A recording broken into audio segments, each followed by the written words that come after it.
the Chuck Wicks Show, Season 2, Sammy.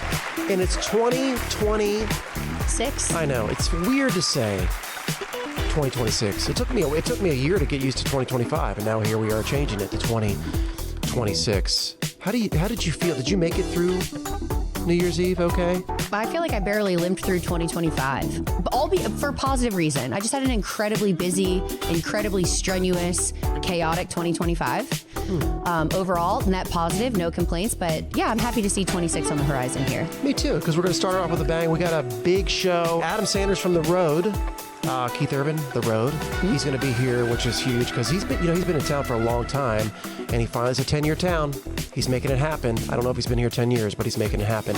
And we're going to talk shiners. What are you looking at? There is a bug floating around. Do you not see it? He keeps landing on my forehead. I think that's good luck. We're going to look it up.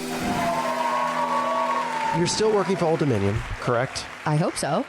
Now the bug's over here, by the way. See? Well, I told you. 2026 will look a little bit different for me. I hope to still be working for Old Dominion throughout the entire year, but it won't be with a headlining tour, so I'm excited to have a little more flexibility in my schedule. Famous last words. I'm sure I'll be just as busy, and the joke will be on me because that seems to be the trend, but I'm going to try to be positive anyway. I think you are, yes, that's a great facial expression with trying to stay positive. I will say this, if you get fired from Old Dominion, which I don't think you will because they love you and they're nice guys, you will always have a job here at the Chuck Wicks Show. That's when you're supposed to be excited or... Well, I own a home and have bills, so... So we do clearly I would be in deep doo-doo. Clearly don't pay Sammy enough. Can we get Sammy a raise? Anybody? Anybody. We'll work on that. Now accepting. Speaking of raises, I need one. I'm building a house. It's Congratulations. It is exciting, but very stressful. If anyone is building a house, especially in these times, we thought it was a good idea. I got bored on Zillow. That'll happen. I got super bored. I'm like, oh, what's for sale around me? So I found this great deal. Talked to my father-in-law because he lives at the front of our property. Let's go in together. Let's get this piece of property. So we did it. Now I'm stressed out. I think something as strenuous as building a house from the ground up gets so much worse before it gets better. Always. Yes. Even the best case scenario, it gets real messy before there's a light at the end of the tunnel. I never thought I would have a rental house with my in-laws. How's that? It's my family, okay? Me, Cassie, Avery, Tucker, and Vivian and Barry. Just living the dream. Yeah, but you know what? One day you're going to look back on that time and be really thankful that it happened. Definitely blessed. We feel it's, listen, I'm not trying to, I'm trying to put words together. We almost got through a sentence there. I'm trying to put words together here. But we have a dog that has showed up. Okay. Okay. Now, this is a big deal. You have my attention. But now we live in the middle of nowhere. The new property, we basically don't have any neighbors. And it's a big piece of property. So to even see a dog was like shocking. Beautiful German Shepherd, clearly just had puppies. It followed me, super nice. Since that day, I've gone back every single day, and I have not found that dog. It's weighing on me like I should have done something that day when I saw the dog. It had no collar. I brought food out there. I brought water out there. It's January. It's freezing. So now I got I got some weight on my shoulders. Moving on. Shiners. All right. I've been there. You have been here. I have. And we're actually, I say here because we're in the building where we do the Chuck Wicks Show. We're in basically the basement of where we do the Shiner Show, which is right up there. It's where we do all of our performances for the Chuck Wicks Show. We're at the Woolworth building. This is called the Marquee, where the jazz club is. Upstairs is the theater. You have been along with me on this process, this ride, since day one. Correct. Since the inception, since I was writing the show. Since they were still building the building. I mean, granted, this building's been here since 1890, but we were gutting the building. Yes, renovating. My apologies. Clarify renovating. For the historians out there. Like I talk about building a house, talk about building a building for business. It was nuts. But now we just celebrated 3 years. Congratulations. Okay? Thank you so much. And the first year was super stressful. Like we're trying to figure things out. Growing pains. 100% growing pains, financially and you have all of the people, all of the logistics of the shows. Then you have the talent of the people within the shows. Like there's a lot on the bill here, just within upstairs, not even before you get to the basement. Yes. So now I figured to celebrate a new year, 2026, to celebrate going into year number 4 of Shiners, I'm going to interview one of the biggest stars of Shiners. And that is... Who is it, Chuck? Tell me. I'm on the edge of my seat. Do you want to know his real name or do you want to know his name in the show? I want you to tell me all of the information. Mason Shiner. We're going to bring Mason Shiner here. Please welcome Mason. Mason, what's going on, dude? Man, just hanging out with Sam. I'm a big fan of Sammy, by the way. Sammy is one of my favorite people. I'm so glad you are here to talk about Shiners with me. Shiners is dear to my heart. So good looking dude, by the way. The hat threw me off for a second, and then the vest. But I think Mason Shiner pulls off a vest nicely. thank you. That's very... I think it adds to the appeal, to the ambiance, to the moonshinery, if you will. Thank you. The moonshinery. That's a new... I make up words sometimes. It's very fun. Yeah. You should try it. You look good, by the way. Oh, thanks. so how do you feel? I mean, does it feel good to work for someone like Chuck? Like Chuck Wicks? Is he a nice guy? Because he's a creator. He created the show that's the #1 residency show in Nashville. Do you enjoy working for him? I love doing it. I love interacting with the people. I love that I get to tell a lot of inappropriate jokes, which is fun. So what can people expect? Because I feel like I've seen a lot of the marketing for this show, and it seems like it's Cirque meets the adult comedy, like you said. Yeah, so Mason Scheider, so my character in the show in particular it keeps the ball moving forward, right, in the show. So I'm very interactive with the guests that come in. I go for it, man. I go for the jugular. I don't hold back anything. I say what I need to say. Sammy, you've seen the show. Mm-hmm. I say whatever comes top of mind, which, by the way, makes every show different. I'm going to react to their energy and just go for it. By the way, did you know that we won, I think 2, maybe going on 3 TripAdvisor awards? I did not know that. So TripAdvisor awards, you get that if you're in the top 1% of live shows in the world. Honestly, kudos to you, Chuck. I don't know how you did it. I love your shirt too, by the way. So thank you for having style. Next. All right, listen, when we come back, we're going to talk to people that have actually been, that maybe aren't so biased about the show. Sammy, I know you are super biased because you just support whatever I do, which I do appreciate, by the way. You're welcome. We're going to come back and speak to the fans.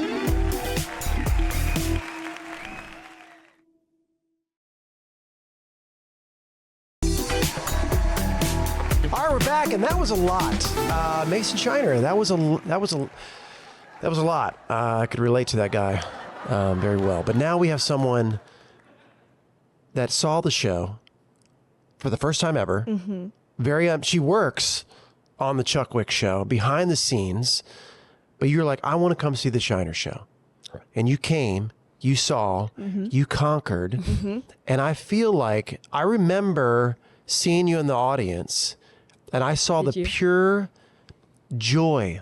I mean, my jaw was on the floor. I don't know if it was a smile or if it was just shock. Oh, you said your jaw was on the floor? My jaw was on the floor. So what does that mean? Is that good or bad? What's happening? Great. I mean, I had some expectations because what were the expectations? Shout out to your marketing team. I saw the Cirque part. Okay. It was phenomenal. I mean, the talent in there is incredible. But the rest of it, I mean, it just, once you thought it was, over and the bar was done and it hit the bar, it just kept going and going and going. Honestly, the biggest misconception of the show is that if you do see the marketing of Shiners, it's hard to get the interaction and some of the adult comedy aspect because we do a lot of our marketing via Facebook, Instagram, right? So if you put all that stuff in there, Facebook and Instagram will flag it. I was going to say, is it like a guideline thing? Yeah, you can't do that. You can't do that type of marketing. They won't allow it out. We kind of like it that way because when you do sit, and Sammy's been to the show as well, I think you would agree with that. Once you come and see it, it's hard to describe the show. I feel like the flashiness of the marketing has the physicality, everybody on your staff is incredibly talented physically. Yeah. And so I feel like the flashiness catches your attention, but the comedic timing and the interaction with the crowd and everything else that is intangible is something that you can't get unless you're at the show. Right. Yeah. So it's marketing does lead you right up to be okay, I'm going to decide to purchase the ticket. But I think that there is a lot left in store once you walk through the doors that maybe will surprise people when they come in. I mean, it works too, because it was a sold out show. Very sold out. Very sold out. And by the way, if you've ever come to a Shiner show, thank you. This has been a true labor of love for me and the team since, I don't know, probably 4 or 5 years ago. And so we're celebrating going into our 4th year. It's been an awesome journey. So thank you if you have come. ShinersNashville.com if you want to check it out and you're watching right now. But Sammy, your favorite act on the show? My decision is the strongman. When I was younger, I used to be way stronger. I did competitive gymnastics. Yeah. I was incredibly strong, and I did not realize how strong I was because that's all I have ever known. Mm-hmm. In my old age, I have lost a lot of that strength. So I feel like the acknowledgement of how far ahead those guys are than the average human being when it comes to strength really blows my mind every time. Not only that, but it's like finesse, it's flexibility, it's choreography, it's timing, it's in front of a live crowd. So it's like, oh, don't be nervous. Like, don't have you're standing on top of someone else's hands. What? That's insane. Damn, those guys are impressive. No, I mean, I was kind of the same way because I was a dancer for 14 years. And there you so go. Everything that I was thinking about, I was like, oh my God, like, would I be able to do that or look like that? Yeah, if you I kind of had like apply actually it to stuck with yourself. it? Yeah, especially like the women in the show too. I Right. mean, their abs, you could probably like grate cheese off of it. That is I correct. could not stop looking at They them. have muscles on muscles. That it was insane. And it works. And I don't know if that was why my jaw was dropped or if I was drooling or what, but like I couldn't stop staring. Was a strong men section your favorite act as well, or no? Not to spoil anything, Joe Fix It. She came out and it was over for It's funny you say that because that was my second favorite. See, I'm reversed. No, Who do you think, who would be third coming third place? Not the contortionist. The contortionist stresses me the out. contortionist. Oh, I've had too many surgeries for Hold that. on, let's back it up. Would you consider Mason Shiner like an act? I mean, would you No, consider... he's the host. Who? You don't think that the Mason Shiner character doesn't need any kind of talent or... I never said that. I just said he's the host. You don't think he's much more? I don't think he's an act. I think he's the host. So I think he's talented. I think he's lovely. I think he's good looking. No, I think his hair's perfect. not I what think I'm he hits every note You know on what? the guitar Sammy, and while he's no. singing. She's raising her hand. flawlessly. Sammy, she's raising her hand. Go. What did he look like? You know what? When we come back, this is fine. When we come back, we're going to get somebody else to meet my needs of what Chuck, dance. Mason Shiner No. is great. When we come back, we're going to have another fan that joined Olivia tell us her thoughts. And we're also going to go on the streets. We should go on the streets. We should. Because didn't you talk to people? I did, and genuinely, you're gonna love it. You're gonna love it. Really? I think you're gonna love Okay, it. let's do that.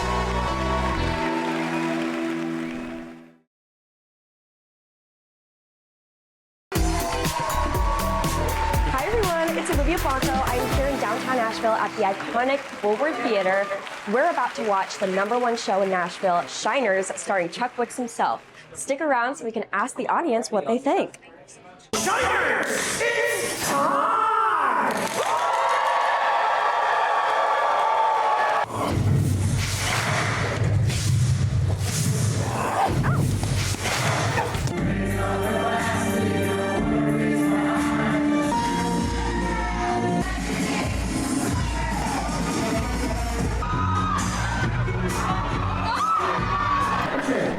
John, everybody say hi, John. Hi, John.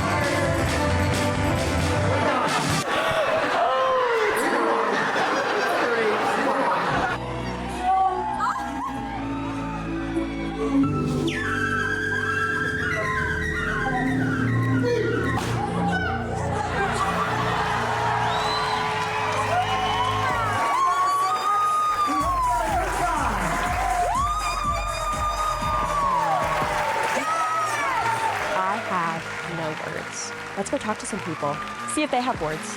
Because I'm mind blown. That was crazy. All right, so we just got out of the Shiner show. What did you guys think about it? It's fantastic. Fantastic. What was your favorite part? Interaction with the crowd. If you can describe Shiners in 3 words or less, what would you say? Entertaining, right? Yes. Interactive, Absolutely. and just wow. I mean, pizzazz. What did you think about the Shiner show? The Shiner show is like nothing I've ever seen before. It exceeded my Oh, yeah. expectations, guys. Yeah. It will not disappoint. Without giving too much away, did you have a favorite part of the show? I'll say the tough guys. Those arms, right? Yeah, those arms. I was scared. I was intimidated. Okay, if you could describe Shiners in 3 words or less, what would you describe? I would say a great time, guy. All right, on to the Yes! Shiner you could describe Shiners in 3 words or less, Erotic, eccentric, amazing. How about that? There's a lot of comedy, interaction. Yeah. And there's 2 guys, buff guys. I like guys that are buff. great. 3 guys. lifting. 3 guys that are above. And then there's this act with the towels. Oh. You gotta come see this one. This is the With towels. best. Men and towels. Ooh, that's all I'm gonna say. Love it! Love it! Love it! Yes! Can I say it? Yes! Badass. Yes! Well, I mean, somebody stole the show over here. I don't know. I think, Chuck, I think you got... That's exactly why I love doing the show. That guy was geeked. Yeah. I remember that guy. He was from Texas, and he had a huge group from Texas. And there's these moments in the show where you fall in love not only with the performers, but you start to fall in love with the characters of who's in the crowd. Literally, the audience becomes a part of the show. And I think that is what makes it that extra special, just outside of any other normal show that you would go see. Listen, one time you called my dad up on stage, so I am very familiar with the interactive part of that show. 100%. Yeah. And you know how much I love your family. Yes, it was something. If you think I love Sammy, but her family, like, it all makes sense. Like when you meet them together, you're like, oh, that's why Sammy is Sammy. Yeah, it tracks. Totally makes sense. All right, JC, you went to the show as well. You were Olivia's sidekick, and I feel like you might have a different experience than her. Maybe not. I don't know. Thoughts, concerns? It was interesting. I texted Mia, your stage manager, during the show, and I said, girl, what the hell is this damn show? Did you mean that in a good way? Yes. Yes. Very frightening. She's still figuring it out. Yes. She doesn't know. She's dissecting. Yes. I wanted to take my grandma to it when she came to visit me, or when she's coming to visit me. I wanted to take her to it. I don't think I can do that. Nah. Oh, well, it depends on the grandma. Some grandmas are like dope. Not with it. my They're- grandma. Okay. I'd say 80% of grandmothers maybe nah. We get a lot of grandmas come to our show, and it's the sweetest thing in the world. Okay, it's not. We're not saying that they can't go. No, I'm it's just just saying, that we don't but- want to go with them. But when you find the right grandma to go, and I mean, 90s like great grandma stuff. So when you find the right grandmother to go, and you see them having a good time, it makes the cast feel like $1 million, and So we maybe- don't ever forget that. Maybe So, there's hope for JC's grandma. with I that bring my said, grandma? JC's grandma, your grandma she might surprise you.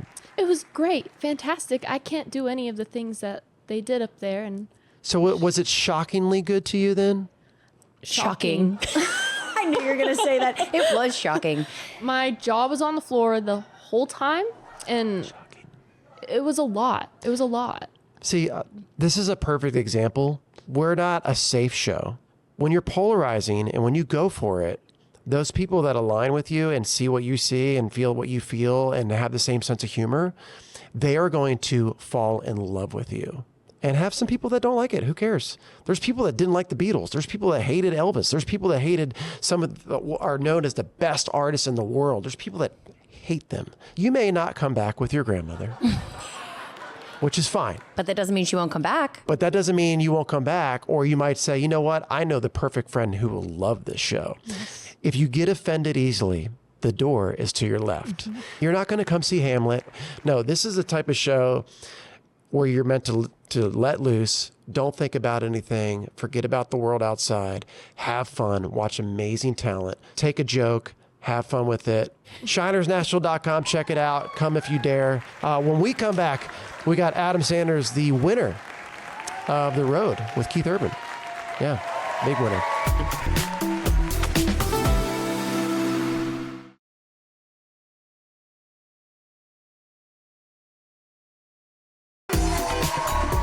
We're back 2026, and we're starting big with the winner of The Road with Keith Urban, by the way, Adam Sanders.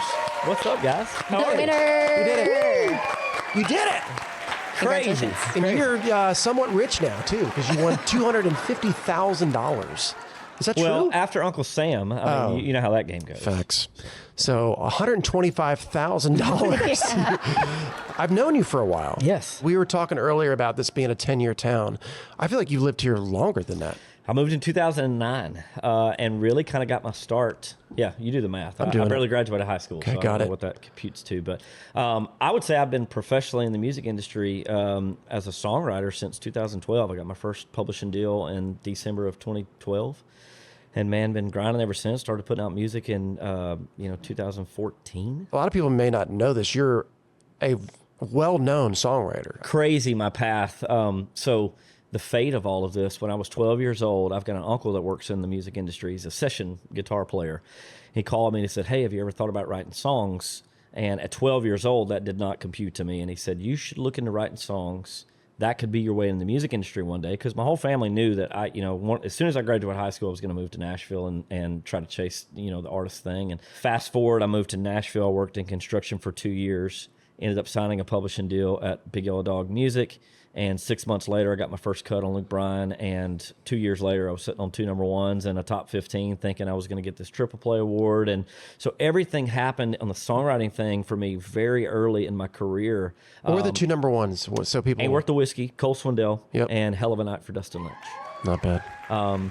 So yeah, it was crazy, man. It all happened really early for me, but it's the exact way I got my start, all because my uncle planted the seed when I was 12 years old. So was it odd for you because you probably have met Keith Urban and Blake Shelton and all these guys just from being a songwriter. Did they know your history as a songwriter? How did the show happen? Because sometimes people will be like, "Hey, dude, Adam, I think you should do this show. It's coming. Like, it might be your path and your way to get a record deal." Yeah, I think it was a pretty organic thing. I remember getting a call from Blake Shelton's production manager one day, and he said, "Hey, can I pitch you for a show?" And I had no idea what the show was, what it was about, who it was for, and I just said, "Sure." A year later rolls around, and I start getting calls to be a part of, casting for this new show called The Road, and they sort of explained to me the formula of how this was going to be different, where we could play original music and play in front of real fans and tour, with Keith Urban. And so I think it came from a pretty organic way of, the production manager of Blake saw something in me and was like, "Man, Adam would be perfect for this." And I think they were looking for guys and girls that had a career in music, but just was kind of one moment away from getting the next step in their career. And, so I think I was honestly, everything that I'd done in my career led me to that moment and prepared me to be on the road. Was it easy for you? Because it's different when you're doing something that you're supposed to be doing, if that makes sense. Like if let's say you came off your 3 number ones as a songwriter, right? And somebody asks you to do a songwriter's night, you walk into that room, you feel comfortable, you're like, "Yep, gonna play my songs, this is it." Where now you're stepping on stage and you're like, "Wow, now I have to like win these people over." So you're like a newbie to some stance. Did you ever find yourself getting the nervous shakes? Well, I definitely had a lot of confidence going into this, but given the sandbox we had to play in, as far as we could only do 2 songs, one was an original, one was a cover. We had to do cut down versions, and we were playing in front of brand new audiences every night, and we're playing for a Keith Urban audience. When you say cut down version, like just you only do half your song? Yeah, pretty much. Yeah, sometimes it would be, depending on the song arrangement, it would be no intro and dry start on the verse, or it would be a half intro and they would cut the second verse and the second chorus, and you'd just do a tag at the end. So it was that was challenging, and then also understanding what a Keith Urban audience wanted. To me, it came down to song selection and taking the 3 minutes you had to make an impression on them, and whatever you did best, whether you were a great singer or a performer or storyteller, letting that sort of be known in that 3 minutes, the best that you possibly could do. Would you consider yourself like a Keith Urban audience, like that's your audience? Yeah, so I think there were certain elements about what I do that plays into a Keith Urban audience. I think a Keith Urban audience, no disrespect to Keith, maybe a little older, that he's been making music for 2 or 3 decades, at this point. Right. And so I had a better connection with the audience naturally in what I do versus maybe some other contestants that were there that was completely left of center, that if they would have toured, with someone a little more in a red dirt lane, per se, or an Americana, they probably would have really, made a huge impression, and maybe me is not so much. All right, so now you're the winner, right? You get the money, great. but you're also a performance at Stagecoach. Yes, crazy. Have you ever played Stagecoach before? I have not. This will be the first time. Main stage at Stagecoach. I've heard a lot about it. And I've always said for me, the bigger the stage, the bigger the crowd, the better. So I feel like, man, I cannot wait to step out on that stage and see a sea of people and just kind of run around and do my thing. Is Keith playing Stagecoach? Like, are they trying to pair it up like that? Or? No. So I think I'm playing the same night as Post Malone. I think it's Saturday night. That's a good night. I mean, would that be your crowd, you think? I think a country music crowd that's going to come to a festival of that magnitude is my crowd. I think that I cater to the masses of country music, and I feel like I've always sort of said I'm just enough country, I'm just enough modern, just enough good of a singer, and just enough good a performer where I think I can sort of appeal to a lot of different people. Because you've always been an artist, but now it feels probably a little more official that you're like the winner of the road. You're going to play Stagecoach. So as you're writing, because you write for other people, are you going to change the way you write now? Be like, nope, I got to write an Adam Sanders song. The dynamic in writing rooms has definitely changed to where now the first conversation is, well, what do you want to say? Right. And it used to be, well, who's cutting, today? You know, and so that dynamic has changed. But honestly, I feel like for me, when I've had the best success is just writing what is in the room that day, regardless if it's for me or for someone else. Very rarely have I had success where I say, I'm going to write for this artist, and that artist ended up recording the song. So I think it's just it's write what's in the room, and if it fits me, and I'll know that throughout the process of writing it. But if it's not meant for me, it'll find a home.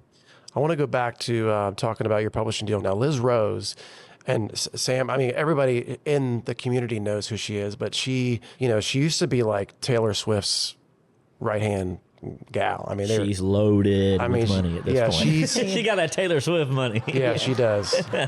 Imagine the taxes she gets cut out. Woo! I used to write for Liz Rose myself, and what an amazing woman. She just got, what did she just get inducted to? Like the Nashville Walk of Fame. She's got her own little publishing company. Her son is one of the Scott Ponce. Scott Ponce. Did they push you along in this process and like were behind you the whole way, or did you just? Yeah, so I signed with them a year ago, and so it was pretty much 3 or 4 months before we started filming for the road. So it was still very fresh, but I can honestly say what a breath of fresh air to be at a place like Liz Rose. I had searched for a long time in my career as a writer to be a part of a place that felt like a family. We all sort of see those nucleuses, and from afar, I was always a guy like, man, like I want to be a part of that, like kind of club where they all sort of hang out together and they got commonality and all these things, and go to Christmas parties together. And I felt like my situation was always sort of an outside looking in, and so that was a big thing that I looked for in my next publishing home, and it just felt right when I met Dave Pikula, who I had known of for several years but never really knew Dave. We had a first meeting together, and man, it was just a great connection, and just couldn't be happier at Liz Rose. After this happens, because you're fresh off a win, how do you capitalize off of it, right? Because there's so many shows out there where you have The Voice or American Idol, and they always have these contracts where you're like, all right, if you win this, and then we're gonna make one album with you. What does that look like for you? Well, I've been offered a recording deal from winning the show. Okay. For me, it's just to get back to work. This is a great win. This is a great moment for me in my career, but I now know that this puts me in a position to capitalize in ways that I have never been able to capitalize in my career, of having a spotlight on me. So continuing to write songs, get in the studio, record new music, connecting with fans, new fans on social media. The work never ends. And man, I mean, you've been an artist, a long time. And I think this is where my true starting line as an artist truly starts, is from this moment here, even though I've been grinding for, 15 years. Okay. Well, we love you here. We're going to take a break real quick, come back with more Adam Sanders.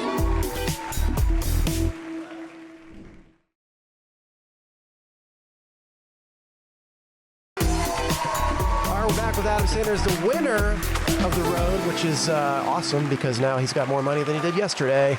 Talk about the finale, because that was like I would say an emotional moment, but that was a big moment for you. Huge moment. Of all places, the Ryman Auditorium. the mother church of country music. I like to refer to it as the grandmother church, country music. Like it's just that warm wisdom, that a venue like that brings. The second show that we did, Gretchen Wilson, who was our tour manager for the road, comes up to me and she says, I think you should do a Brooks and Dunn song for one of your covers. And I said, I'm saving that for the Ryman, which was the finale. And she kind of was taken back and she looked at me and she says, how do you know you're going to make it to the Ryman? And I was like, I don't. But I know that if I make it to the Ryman, I need a moment to win the show. And she was like, okay. Fast forward, we get to the Ryman. I laid in bed a week thinking, what is that moment? And I came out on stage and said, man, first off, I want to thank all the band and the crew and everyone, was a part of this. And I said, win, lose, or draw here tonight, I don't know what happens. I said, but there's two things I can promise you. One, I'm going to give you everything I got on the stage for the next 3 minutes. And two, it is my goal to bring back an era of music that changed my life and is why I'm here on the stage tonight. So if we got any 90s country fans, I need you on your feet. And the whole Ryman stands up in that moment. And so I sing Brooks and Dunn, That Ain't No Way to Go. And I chose that song because at the very end of the song, and you'll know it, that ain't no way to go. And it just holds this big, long note as the drums sort of, die out. And I just felt like that's a great image for TV of holding this big, long note that's sustaining while, the band's dying down. And then my original song was a song called All Summer Long that I honestly did not plan on playing until 3 or 4 days before we decided to, pick our songs for the finale. And I thought, how can I get the crowd involved with this performance? Because I felt like I was winning with the best crowd interaction. The other two performers that were on that night, way better singers than me and, better looking and all that good stuff. And so I was like, man, I just got to bring them into my world. And so I laid in bed and I thought about how do I get the crowd to clap? But I was starting on a dry start, so there was no intro because of the cut downs. I was handcuffed to what I could do. The song was just going to start. And so I told them to put the click of the song in my in-ear monitors before the song started. And I told the crowd, I said, tonight is what dreams are made of. And I said, this is the first time I've ever played the Ryman, and I want to make it a night I'll never forget for the rest of my life. So we're going to start this song together, just you and me, no band. And so I got the click going in my ear with a tempo. And I started doing this, and they all started clapping for 4 bars, and they're standing. Yeah. And I turned to the drummer, and he kicks it off 2, 3, 4 verse. And I felt like in that moment, I was like, we got a chance to steal this. You're like, winner. Call it. You guys can stay backstage. You don't have to come on stage. I just won. So crazy that it sort of literally went the way that I've, visualized it. And I really thought a lot about how to make that moment and create that moment. And just a very awesome, surreal feeling. Well, that's the creative side of you though, because you're a creative guy. Like you write songs, you've written hit songs. So you're always thinking like, oh, what's a visual way I can, outside of singing, I can help. Yeah. And make you myself win. know this, 9 times out of 10, it doesn't work out. How many times did you think a song was great? And you yes, I know that very well. Like, hey, Adam. this sucks, sort of thing. But for whatever reason, the cards just aligned that night for me. I felt like I was at my best at the highest pressured moment of the show, which was the finale, and I felt like pressure makes diamonds, and it worked out.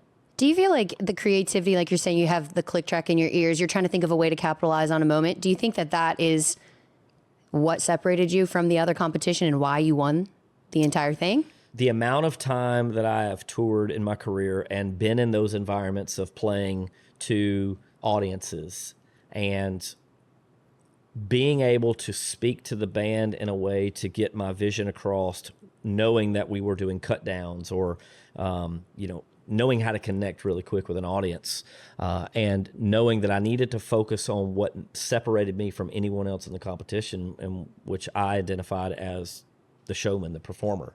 And so I really just leaned into that, then tried to also say, what did they want to hear? It doesn't matter what I'm feeling, it's their night. And I've always tried to be that way as an artist, is let them, have the best experience they can have. I love that. Connecting with the audience. I feel like you've told us about the creativity that made you better in the performance, and I am dying to know what's more of the behind the scenes and the creativity, maybe a little more tea Like, I've never been on reality TV. Chuck's been on reality TV. For those of us in the audience that have not been a participant, what's going on behind the scenes? Oh What's my it like gosh. in that kind of situation? Craziness. It's a lot of work.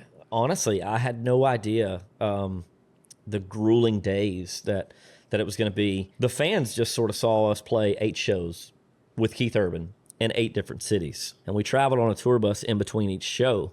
But we actually would stay in each city for multiple nights. In Little Rock, we stayed for a week straight. Stayed in a hotel room for a week solid. God, they couldn't pick like Miami or something. Yeah, man. Sexy. Couldn't they? Yeah. Sexy Of all behind the scenes. No offense, Little Rock, we love you.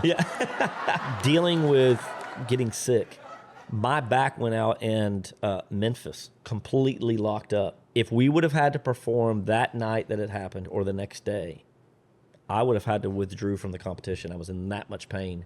Luckily, I was able to go see someone and get some dry needling done. And so I was this close from like having to literally say like, I forfeit because I was in that much pain. So it just so happened that I had 2 days to recover and just by the grace of God was able to do it. Is it weird that I want to watch something like behind the scenes of the reality TV? Like, everybody's going to watch The Road, and then I want part 2, and I want the just like handheld camera behind when we're scrambling to make sure Adam can perform and he can't, and this and whatever competition. I feel like that's the thrill. Did you document any of that? Are you allowed to? I actually tried to hide it as much as I could because, and I'll tell you why, again, back to strategic brain here. Every show I tried to think of a moment that would separate me from everyone else. And that night in Memphis, I did the first song that I've ever released, and you may remember this. It was a song called Nothing to Do But Drink. Okay. And I had this idea of going out to the crowd barrier, standing on the crowd barrier and cheersing everyone while I'm singing this song. You know, to get off those stages is a pretty far jump. And so I knew that if I told them the day before, oh, I'm having back issues, but I'm going to jump off the stage, they're going to say, absolutely not. Yeah.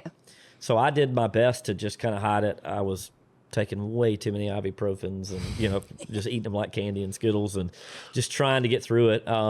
So yeah, I tried to keep all that under wraps because I was fearful that they wouldn't let me do what I knew I needed to do in order to get to the next city. I feel like this is like business, creativity, competitive as hell. I don't know. Check.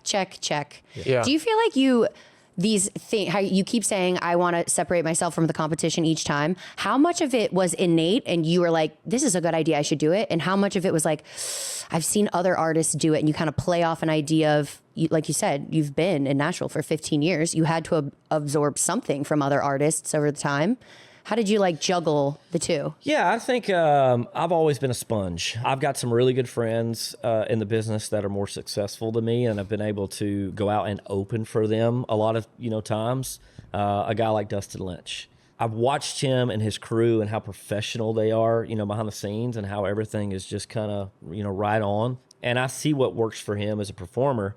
And then I always try to, apply that to me and what is my thing. And I think the biggest thing was identifying myself as a brand, knowing what that is and what separates me from anyone else, and then sort of building around that with the show and the song selection and, the image, everything. I think it all has to correlate and tie back in together. Eric Church became Eric Church when he threw those aviator sunglasses on. Yeah. And he took that ball cap and he crushed it down. Before that, he had great songs, but he was just a guy, but he became chief when he said and put those on, and then his career went. Now he's stuck. He can't take them off. That's He's right. got to wear them everywhere. Well, before we let you go, because you're a busy guy, because you won the show, Cat in the Hat, is that like your focal point now, right? Currently, song-wise, is who you are as an artist, or? Well, when we first met, I don't know if you remember this, but I had this luscious Justin Bieber redneck swoop going on with my hair. Oh, I do remember that, actually, yes. It looked like a helmet was on my head, essentially. Yeah. Check your chin strap at the door. I moved to Nashville wearing a cowboy hat. I always performed wearing a cowboy hat.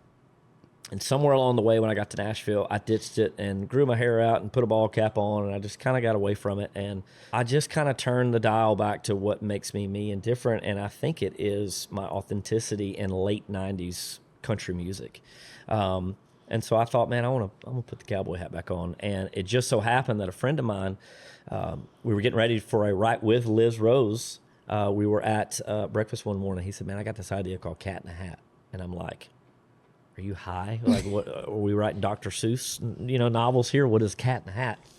And when he explained to me the hook of it, I immediately got it.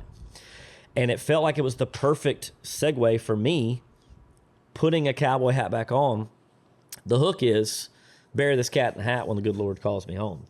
And it was the perfect way, I think, to introduce me of putting the cap or the hat back on to fans and be a song that sort of brands that. I want my music to identify as that late 90s, early 2000s sound of music that seems to be missing in country music right now with a modern, spin on it. Well, you're doing it. You, the winner of the road, Adam Sanders. You look good in a hat. You're going back to your roots, which obviously, when you're yourself, that's when it works, Sammy. Just be yourself. We can smell the authenticity. It smells good. It smells like Stetson. No, I'm serious. Like, fans can tell. You can smell it. You can smell it on someone when they're cheesy or they're fake. 100%. You can smell the Sammy. authenticity, and we love it. Yeah, you smell good, Adam. So I support is what I'm That's what saying. she's saying. Yeah. Adam Sanders, everybody. Thank you so much, and congrats. Thank you, guys. You won. Thank y'all. He's rich. Woo. A little bit. Sammy, we did it. First show of the year, 2026. Put it in the books. We talked about everything. The new house, the new dog that's disappeared. Don't know where that dog is, but I'll keep looking for it. And in shinersnashville.com. Check it out, and then think about what's going to happen next week, Sammy. What are we doing next week? Yeah, we're going to talk about the culture of this building. We're going to talk about the history of this building. Next week, very special guest. I'm just going to keep you hanging on it. I really don't know who it is, so I'm excited. I know. See, this is what I like. All right, the Chuck Wicks Show. Thank you guys so much. See you next week. 2026, guys. We made it. We made it.